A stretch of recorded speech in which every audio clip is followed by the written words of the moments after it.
John Harvey, thanks for joining us on Groundcover TV. Good to see you again. Afternoon. The International Wheat Yield Partnership, what's that all about? Well, the International Wheat Yield Partnership, or IWYP, is a partnership of 12 countries that have come together to set a target of increasing wheat yield potential by 50%. And that's a challenge which we can't do here on our own in Australia, and requires the best of the best researchers from around the world to come together to achieve that target. To what extent has GRDC invested in the partnership? Well, we're putting $10 million into that project over 3 years, and 8 projects were identified globally, of which 5 of those 8 projects have got Australian involvement, Australian scientists, research scientists involved, and of those 5, 3 are actually being led by Australian researchers. And I think that really demonstrates the calibre of our researchers here in Australia and how they are esteemed and recognised right around the globe. As a result of Australian researchers' success in being selected, what's GRDC's investment in IWYP going to be? Look, we will be supporting the Australian component of the research, the Australian stream, but the real advantage for us is that our best of our best researchers are now working with the best of the researchers from other countries.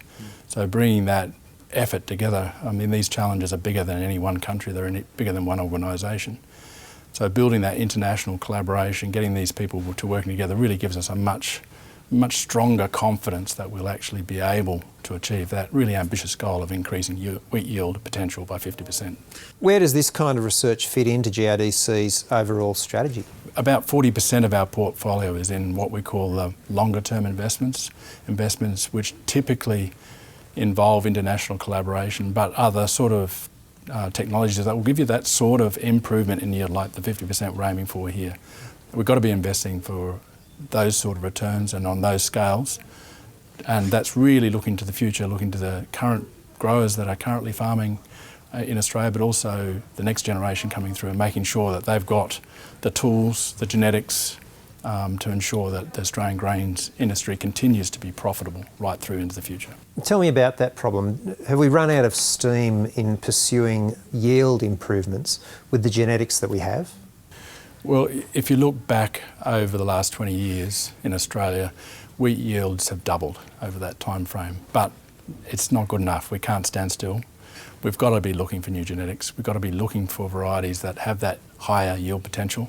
And in this case, we're going for a really substantial, significant goal of increasing it by 50%. So it must be pretty exciting to be part of an internationally collaborative effort of this calibre. Well, there's a couple of things that are exciting about it. First thing is we've got not only Australian scientists, but the best of the best in the world focused on a problem which is really significant to Australia, so that's pretty exciting.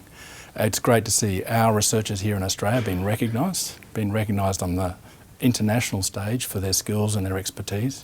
But ultimately what we're about at the end of the day is improving growers' profitability. And I think these are the sort of projects which do excite me and are the future of the industry. John, thanks for joining us once again on Groundcover TV. Pleasure.